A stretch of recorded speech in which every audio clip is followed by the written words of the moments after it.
Hello everyone, welcome to Manitaj academy. आज हम Euclid's division lemma के बारे में समझने का प्रयास करेंगे। देखेंगे यूक्लिड डिवीजन लेमा होता क्या है। देखिए, लेमा सबसे पहले इसमें एक वर्ड आया है लेमा। लेमा की डेफिनेशन है कि किसी स्टेटमेंट से किसी दूसरे स्टेटमेंट को प्रूव करना, that is lemma. Lemma is a statement which is used to prove another statement। तो यूक्लिड डिवीजन लेमा डिवीजन है तो डिवीजन के बारे में ही बताएगा। अब यूक्लिड डिवीजन लेमा का जो स्टेटमेंट है वो इस तरह है कि for any two given positive integer, सबसे पहले देखेंगे क्या आया पॉजिटिव इंटीजर। पॉजिटिव इंटीजर का मतलब नंबर लाइन पर जो जीरो के बाद 1 2 राइट साइड में जब चलेंगे तो 1 2 3 ये जो काउंटिंग नंबर है हमारी, ये सारी पॉजिटिव हों तो वो पॉजिटिव इंटीजर होती हैं। तो ए एंड बी कोई भी रैंडम लिए हैं हमने, A and B. There exist, ये देयर एग्जिस्ट का साइन है, there exist unique whole number. Whole number हम जानते हैं कि जीरो से शुरू होती हैं और सारी natural number plus zero, zero भी इंक्लूड रहता है उनमें। तो whole number Q and R such that A is equal to B Q plus R. Statement हमारा ऐसा बन जाए कि कोई भी दो पॉजिटिव इंटीजर ले ए एंड बी और कोई यूनिक होल नंबर ऐसी एग्जिस्ट करें कि उनके लिए ए जो हो हमारा वो बी क्यू प्लस आर के फॉर्म में बन जाए, जहाँ पर आर जो है हमारा वो हमेशा जीरो हो सकता है या जीरो से बड़ा होगा, लेकिन बी जो पॉजिटिव इंटीजर है उससे छोटा ही रहेगा। यानी जीरो से बड़ा R is greater and equal than zero and R is less than B. इस प्रकार डिवीजन लेमा में डिवीजन के सारे टर्म्स यूज होंगे, जिसमें से ए हमारा बनेगा डिविडेंड, बी बनेगा डिवीजर, क्यू जो हमारा है वो कोसेंट कहलाएगा और आर रिमाइंडर होगा। तो we have read this in previous classes that dividend is equal to होता है divisor into quotient plus remainder. Previous classes जैसे 6 और 7th में या फिर 8th में हमने पढ़ा होगा डिवीजन के रूल जो होते हैं डिविजिबिलिटी वाले, उनमें ये कहीं आया होगा ऐसा स्टेटमेंट कि dividend is equal to divisor into quotient plus remainder. तो यहाँ पर इसको एक स्टेटमेंट के रूप में बोल दिया है, जिसका नाम यूक्लिड्स डिवीजन लेमा दिया गया है।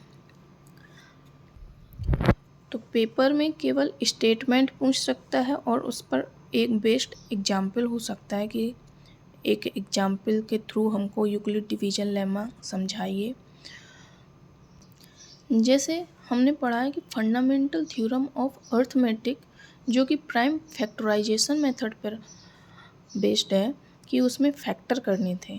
तो यहाँ पे यूक्लिड डिवीजन लेमा डिवीजन से ही निकल रहा है कि हमको डिवाइड करना है। कोई भी नंबर दिए होंगे तो डिवाइड करेंगे। अब यूक्लिड डिवीजन लेमा का हम यूज क्या करेंगे, यूज करेंगे एचसीएफ फाइंड करने में।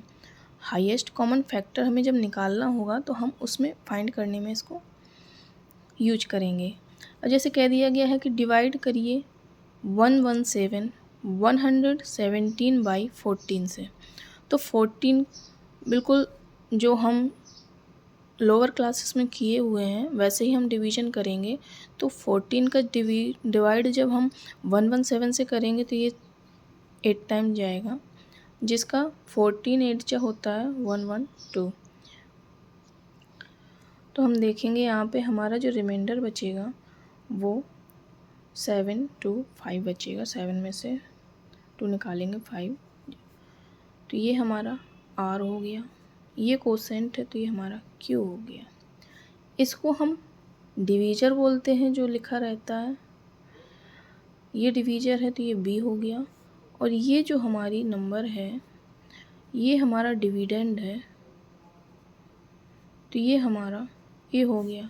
अब इस नंबर को जब हमने 14 से डिवाइड किया है तो यूक्लिड डिवीजन लेमा के स्टेटमेंट के अकॉर्डिंग हम इसको इस तरह लिखेंगे कि पहले लिखना हमको डिविडेंड हमारा यहाँ पे क्या है 117 इज इक्वल टू, फिर हमको लिखनी है बी यानी कि डिवीजर क्या है 14, जिसमें हम मल्टीप्लाई किसका करेंगे क्यू का, क्यू कितना है 8 और प्लस रिमाइंडर कितना है 5। तो यूक्लिड डिवीजन लेमा के हिसाब से इस नंबर को हम इस तरह भी लिखेंगे कि अगर हमने 117 को 14 से डिवाइड किया है तो हम स्टेटमेंट के अकॉर्डिंग इसको लिखेंगे 14 इंटू 8 प्लस 5। अगर ऐसा नंबर लिखा है तो हम कह सकते हैं कि ये डिवीजर है, ये हमारा कोसेंट है और ये हमारा रिमाइंडर है, ये डिवी। अगर इसमें से केवल इतना ही दे दिया है, इस तरह का एक हमको फॉर्म दे दी गई है कि ये ऐसा लिखा है कि 117 is equal to 8 into 14 plus 5, नहीं समझ में आ रहा है कि ए क्या है कि बी क्या है या आर क्या है, तो स्टेटमेंट ये याद रखेंगे dividend is equal to divisor into quotient plus remainder. अब यहाँ पे हम Q और B में कंफ्यूज हो सकते हैं, लेकिन यहाँ पे हम Q इसको भी मान सकते हैं और इसको भी मान सकते हैं। अगर पूछे कि Q क्या होगा तो नहीं पता, क्योंकि मल्टीप्लाई में दिया है, बोला ही नहीं गया है कि डिवाइड करना है हमको। अगर स्टेटमेंट में ऐसा क्वेश्चन में ऐसा नहीं लिखा है कि डिवाइड 117 बाई 14, तो इसमें से हम कैसे पता लगेगा कि हमारा डिवीजर क्या होगा। तो कुछ भी मान लेंगे, इसको भी हम बी मान सकते हैं, इसको भी मान सकते हैं, कोई भी नंबर लें, लेकिन ध्यान ये रखना है कि जो बी होगा वो ऑलवेज ग्रेटर देन आर होना चाहिए। यहाँ पे 8 भी ग्रेटर देन 5 है और 14 भी ग्रेटर देन 5 है। अब इसको हमको पर्टिकुलर ये बताना है कि बी क्या है, क्यू क्या है, आर क्या है और ए क्या है। तो हम इसको इस तरह से अगर लिखा है तो हम लिख सकते हैं कि ए तो 117 है और आर भी दिख रहा है कि 5 है। बी और क्यू नहीं दिख रहे हैं तो हम बी और क्यू कुछ भी ले सकते हैं, 8 भी ले सकते हैं और 14 भी ले सकते हैं, क्यू इक्वल टू 14 भी ले सकते हैं और 8 भी ले सकते हैं। पर बी हमें ऐसा लेना है हमेशा कि वो आर से बड़ा होना चाहिए। एक एग्जाम्पल देखिए, अगर ऐसा लिखा है कि 28 is equal to 8 into 3 plus 4।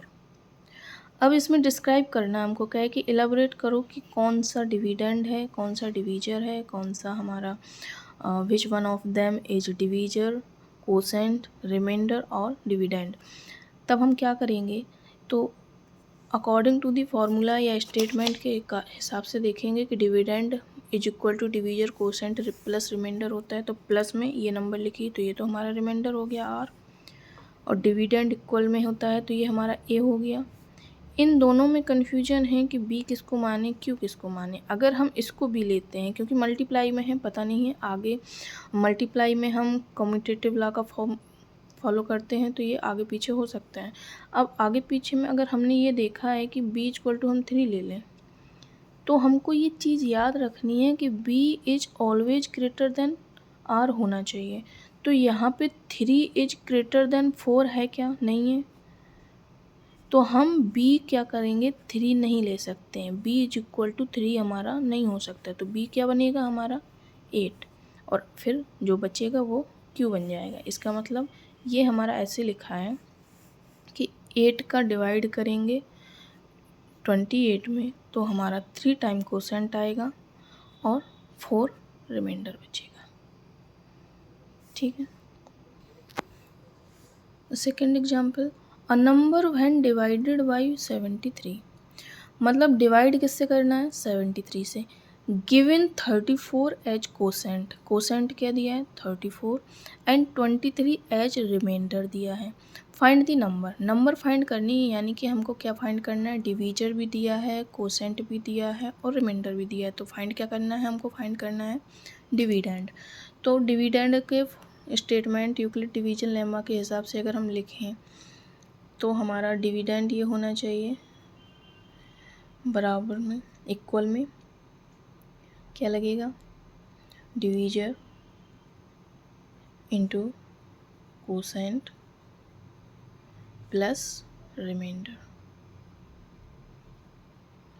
तो अकॉर्डिंग यूक्लिड डिवीजन लेम्मा, तो डिवीजर की जगह कितना दिया है, डिवाइडेड बाई 17। इसका मतलब डिवाइड किससे करना है, 17 से, तो डिवाइड जिस नंबर से करते हैं वो डिवीजर होगा। तो इंटू कोसेंट दिया है 34 प्लस रिमाइंडर दिया है 23। इसका मल्टीप्लाई करके देखेंगे कितना आएगा, प्लस 23। तो हमारा मल्टीप्लाई आएगा, जब मल्टीप्लाई करेंगे 2482 प्लस 23, जब हम इसमें ऐड करेंगे तो आएगा 505 2505। तो हमारा जो डिविडेंड आया ये आया, तो नंबर क्या बनी हमारी रिक्वायर्ड नंबर, यही हो गई answer, required number, that is our answer. एक क्वेश्चन है, why what number should 1365 be divided to get 31 as quotient and 32 as remainder। तो इसमें पूछा गया है कि किस नंबर से हमें डिवाइड करना चाहिए। तो डिवाइड करना किससे चाहिए, तो वो होता है हमारा डिवीजर। इसका मतलब हमसे पूछ रहा है कि b is equal to what. तो स्टेटमेंट के अकॉर्डिंग में डिविडेंड हमारा कितना दिया है, 1365 that is equal to b into q कितना दिया है हमारा कोसेंट के रूप में 31 प्लस रिमाइंडर कितना दिया है 32। अब ट्रांसफ़र रूल के अकॉर्डिंग पढ़े हैं कि इधर प्लस में है तो ट्रांसफ़र होके इक्वल के जब अदर साइड में जाएगा तो ये माइनस में हो जाएगा, तो 1365 माइनस हो जाएगा 32 b इंटू 31। अब इसमें से जब हम इसका सब्सट्रैक्शन करेंगे तो आएगा 3313 b इंटू 31।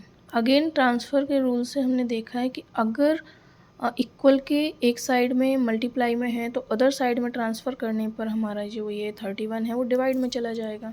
तो हम इसको ऐसे लिख सकते हैं कि 1333 अपॉन 31 इज इक्वल टू, यहाँ अकेला b रह गया, तो जब इसका डिवाइड इससे करेंगे तो डिवाइड करने के तरीके से कर लें। अगर फैक्टर हमें आते हैं तो हम उससे भी कर सकते हैं कि फ्रैक्शन को किस तरह से हम डिवाइड करते हैं, वैसे भी नहीं तो हमारा जो नॉर्मल है उस तरीके से करके देखेंगे। 1333 31 का 4 टाइम जाएगा तो 4 1 जा 4 4 3 जा 12 9 3, कितने टाइम और जाएगा 3 टाइम, तो 3 और 3 3 जा 9, यानी कि ये हो गया 0। रिमाइंडर कितना आ गया 0।